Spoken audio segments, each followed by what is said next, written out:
إن رجلا من أشراف أهل البصرة وأغنيائها اشترى جارية بوقرها ذهبا اسمها حسن، وكانت تحسن أن تغني وترقص وتضرب على العود في آن، فاشتراها بوقرها ذهبا وركب بها السفينة وانحدر إلى البصرة. ولما كانت السفينة في عرض البحر وسكنت الريح وهدأ الموج صعد على ظهر السفينة ونشر الخمر وكان يعاقر الخمر، وقال لجاريته غنينا وارقصي. وكان على السفينة شاب صالح حسن الصوت يحفظ كتاب الله، فمر به وهو يستمع وقد أخذته الخمر والنشوة، فقال أيها الفتى هل سمعت أحسن من هذا؟ فقال الفتى بلى سمعت ما هو أحسن من هذا. فقال ساخرا، قال للجارية اسكتي هات أسمعنا.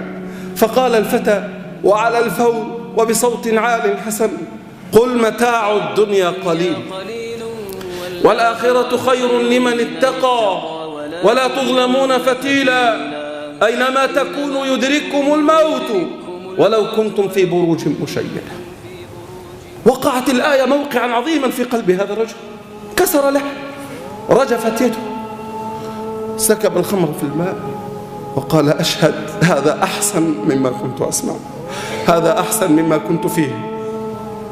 ثم قال أو غير ذلك يا فتى؟ فقال بلى، وقرأ وعلى الفور وبصوت عال وقل الحق من ربكم فمن شاء فليؤمن ومن شاء فليكفر إنا أعتدنا للظالمين نارا أحاط بهم سرادقها وإن يستغيثوا يغاثوا بماء كالمهل يشوي الوجوه.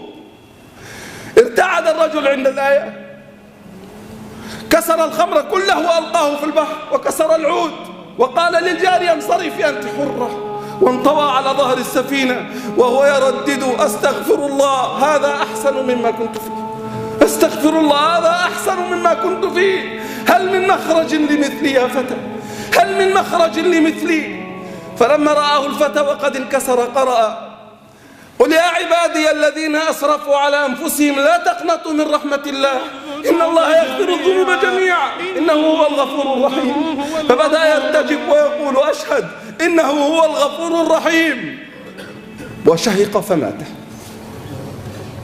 مات على ظهر السفينة. حبيب بن سعيد يقول والله إن كنا لنرجو له خيرا مات وإن ريح الخمر لا يوجد من فمه، مات تائبا مستغفرا نادما منكسرا، وتخلفت السفينة عن اليبس أياما ما انتفخ ولا سطعت منه ريح الخبيث. رواها الواحدي في كتاب قتل القرآن، ورواها ابن الجوزي في كتاب المنتظم وغيرهما.